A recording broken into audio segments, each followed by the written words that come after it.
আজ তোমাদের সাথে শেয়ার করব একটি নতুনত্ব রান্না। সবার কিন্তু খুব ভালো লাগবে। এই যে গরম তেলের মধ্যে পেঁয়াজ দিয়ে দিলাম অনেকটা, এখানে একটু মাছের তেল দিয়ে দিলাম, দিয়ে ভালো করে একটু নাড়াচাড়া করে নেব।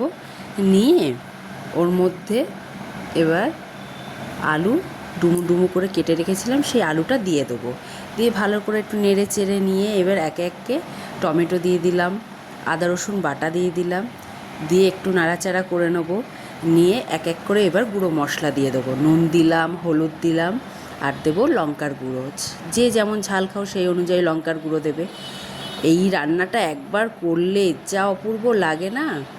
আর এইটাই হচ্ছে মেন জিনিস, এটা হচ্ছে কি বলো তো, বাঁধাকপি শুকনো।